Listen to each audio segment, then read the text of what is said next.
के चरणों में त्रिबार बारंबार नमोस्तु। मैं स्वाति पांड्या हाटपिपलिया से। महाराज जी, मेरी जिज्ञासा है कि नो कर्म किसे कहते हैं? नो कर्म और नो कर्म आहार में कुछ अंतर होता है क्या? और केवल ज्ञानी अरिहंत परमात्मा जो नो कर्म आहार लेते हैं वो क्या होता है?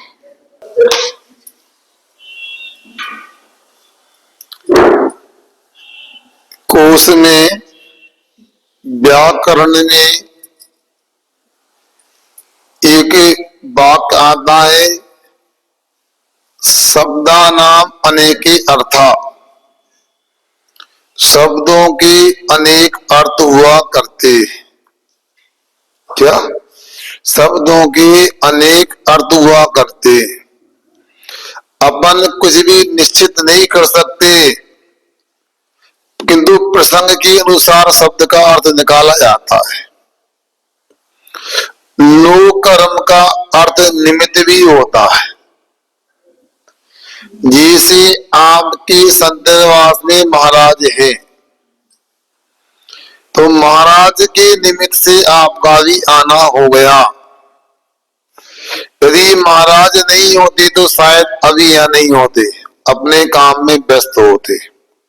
है क्या नहीं? नो कर्म का अर्थ शरीर भी लिया गया है। औदारिक आदि शरीर को भी नो कर्म कहते हैं। ठीक है ना? और शरीर आदि के योग जो पुद्गल परमाणुओं का आकर के शरीर में एक होना, शरीर में शरीर रूप परिणमन करना, ये भी नो कर्म आहार होता है। समझ में आ गया ना? अनेक आहार होते हैं ना। उनमें मनुष्य गति तजदी में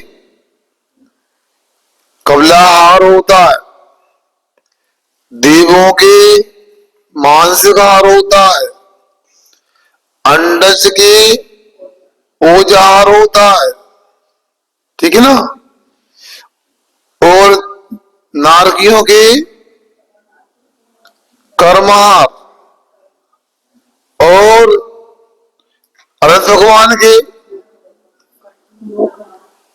नो कर्महार। ऐसा आहार अनेक प्रकार का होता है। तो अपने लिए यहाँ पर नो कर्म से शरीर लेना चाहिए, और शरीर की योग जो उद्गल परमाणु आते रहते हैं, उन नो कर्म आहार के माध्यम से समझना चाहिए। मैं स्वयं किरण चांदवाड़ अपना प्रश्न रख रही हूँ। महाराज श्री, आदिनाथ भगवान के समय इच्छुक रस से आहार हुआ और अजितनाथ से लेकर महावीर भगवान तक खीर रस से आहार हुआ, तो क्या उस समय अन्य व्यवस्था नहीं थी? नमोस्तु महाराज श्री। आपको ध्यान रखना चाहिए, हमारे दिगंबर जैन मुनिराज जब जब आहारचर्या को निकलते तो 46 दोषों को टालकर 32 अंतरायों को पाल करके आहार में प्रवृत्ति करते। आहार की चर्या मोक्ष मार्ग में बड़े महत्वपूर्ण प्रक्रिया कहलाती है। अब आपका प्रश्न है कि ऋषभदेव के समय में एक क्षुरस था, शेर तीर्थंकर ने क्षीरान्न लिया, खीर का आहार लिया। अब उस समय की स्थिति क्या थी, हम और आप कुछ बता नहीं सकते। शास्त्रों में जितनी चर्चा आई है उतनी अपन कर लेते हैं। मुनि महाराज के लिए श्रावक तो सब कुछ देना चाहता है, क्योंकि दाता के 7 गुणों में अलोल नाम का गुण होता है, अर्थात किसी प्रकार का लोभ नहीं रखता। किंतु मुनि महाराज सब ले ये नियम नहीं। ये आपका अलोल गुण है, आप नाना प्रकार के व्यंजन पकवान मिष्टान बनाते। मगर महाराज अपने अनुकूल चर्या करते। और एक उत्तर गुण में एक चर्या और आती है, यथा लब्ध, जैसा दे दिया गया वैसा ले लिया। अंजलि ऐसे करेंगे यूं नहीं करेंगे, आप स्वास्थ्य के अनुकूल दो अथवा प्रतिकूल हो वो लेते ही आएंगे, ये यथा लब्ध होता है। ऋषभदेव की आदि में थे, उन्होंने इक्षुरस का आहार लिया अथवा इक्षुरस दिया अथवा इक्षुरस लेना प्रारंभ की तो वो ही देते गए, वो लेते गए। हम तो प्रतिदिन देखते हैं आप लोगों को, आप लोगों को पता लग जाए महाराज ने कल क्या लिया था, बस वो ही चलाएंगे। महाराज यदि मना नहीं कर रहे तो आप बंद भी नहीं करोगे, और महाराज यदि ले रहे हैं तो कई बार उपयोग बदल जाता, बदल भी देते हैं। सब उसमें अंदर की कर्म की व्यवस्था भी चलती रहती है, इसलिए हम ये नहीं कह सकते उस समय अन्न का प्रबंध नहीं था, गन्ना था, इक्षुरस था, अनाज भी होगा। जब उन्होंने पूर्व अवस्था में सट कर्म की व्यवस्था बनाई, अग्नि जला करके और भी भोजन बनता होगा, मगर ये कोई निश्चित नहीं कि उस समय में गन्ने का रस अकेला चलता था, बाद में खीर अकेली चलती थी। वो तो जो लिया और जो दिया गया वो अपने सामने आचार्य ने लिख दिया। अब खीर ही बनाई जाती है ऐसा भी नियम नहीं, अथवा ऐसा प्रतिपद संज्ञान भी लिया जा सकता है, मुझे गन्ने का इक्षु का रस मिलेगा तो आर में लूंगा, कुछ नहीं लूंगा। मुझे क्षीर अन्न मिलेगा तो लूंगा, कुछ नहीं लूंगा। बताएंगे नहीं महाराज, बताते भी नहीं, विधि बताने की भी नहीं होती। श्रावक को पूछना भी नहीं हो, क्या पूछेगा, क्योंकि महाराज भी अनित बिहारी कवजा। दोस्तों महाराज जी, मेरा नाम रेखा जैन हाटविपल्या से हूँ। मेरा प्रश्न है कि जैसे अपन 105 नमो यारो बोलते हैं, उसमें आता परमम होवई मंगलम और कहीं आता होई मंगलम, तो दोनों में क्या अंतर है? ठीक,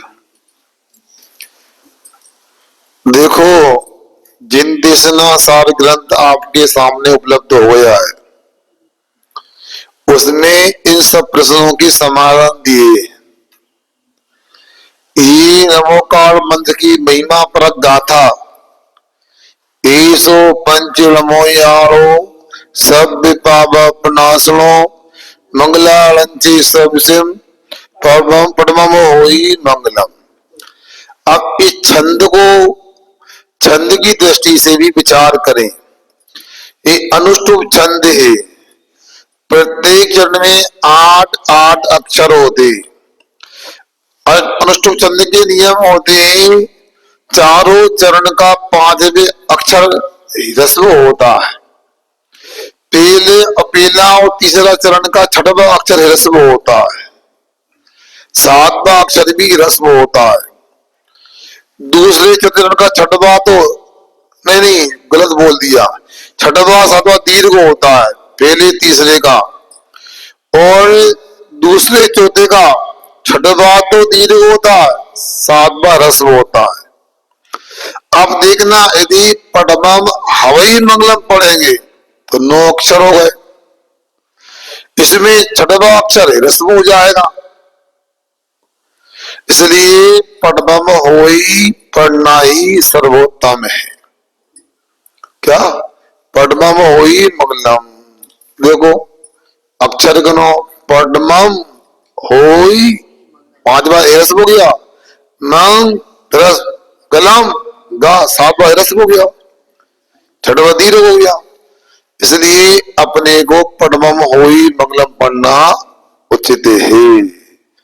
मगर आप लोग अपने तरीके से कहीं पर सुन लेते तो वैसा करने लगते हो, ठीक, इसलिए पद्मम होई मंगलम पढ़ना उचित है। अब आप लोगों को शास्त्र तो है उपलब्ध, आप लोग यदि उपयोग करना चाहते तो ठीक है, अन्यथा फिर क्या होगा, हम कुछ नहीं कर सकते। अब जो पढ़ाने वाले उनको भी चर्चा आगे करना चाहिए। मेरा नाम प्रीति छाबड़ा, मैं हार्डवेयर प्लेस से। महाराज जी, जब मुनीर महाराज पहले आहार के लिए आते थे तो जंगलों से आते थे। फिर आरिका उस महाराज जी उस समय फिर आरिका जंगल में रहती थी कि कहाँ पे रहती थी और आहार के लिए कैसे आती थी, और फिर शुद्धि करने फिर जंगलों में रहती थी तो शुद्धि कैसे करना, मेरा सवाल। प्रश्न स्वाध्याय का अपना एक लाभ है।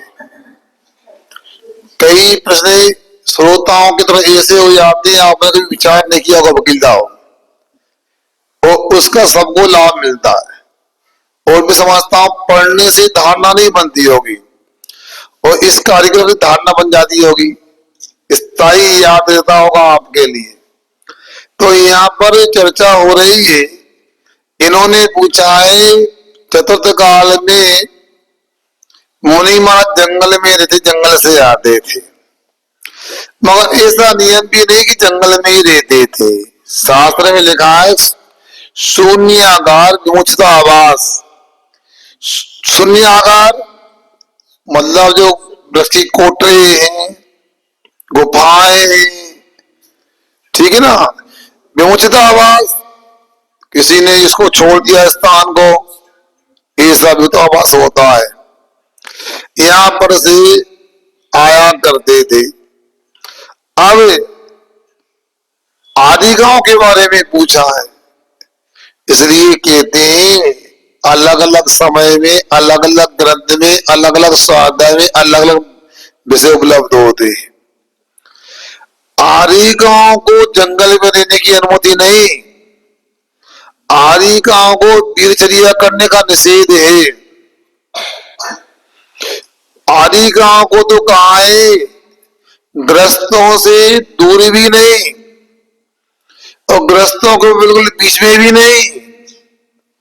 उनके लिए नगर में, ग्रामों में उनकी चर्या, उनकी सुरक्षा के अनुरूप जो बसतिका होती थी, उन बसतिकाओं में निवास करती थी और वहां अपनी शुद्धि आदि के माध्यम से तैयार होकर के आहार को निकला करती थी।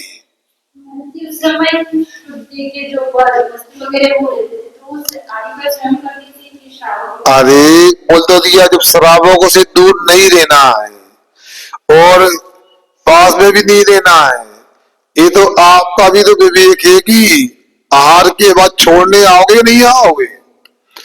अब लोग क्या करते हो, पड़गान करने कहीं भी खड़े हो जाते हो, वो एक गिलास दिया खिसक गए, ये विधि नहीं। या तो पड़गान नहीं करो, आपको समय नहीं है, जल्दी जाना है, अपनी सामग्री लाके शुद्धि होकर आहार दे दो। पड़गान करते हो तो पूरी नवता भक्ति करो, इसके उपरांत बसती का तक छोड़ करके आओ। ये प्रभावना का कारण भी है, साधु के प्रति श्रद्धा की व्यक्तिकरण भी है और शराब के पापों के प्रक्षालन का उपाय भी है। अब यदि आप जाओगे बसती गांव में तो विवेक गुण होता जाता का, तो आपका विवेक होना चाहिए कि अब हम छोड़ने आए। ये आदि का आदि है ना, इनके पास जल है पर्याप्त कपड़े धोने का, ना साबुन सोडा है, ना सुखाने की व्यवस्था है, तो हम ही इनके वस्त्रों की व्यवस्था बनाए ताकि कल भी चर्या को निकल सके। और दूसरा, यदि मान लो आप नहीं ले जा रहे तो उनको मौन देना है। अगले दिन शुद्धि की वस्त्र उपलब्ध है तो आहार को निकलेंगे। एक आदि का दीदी, आदि का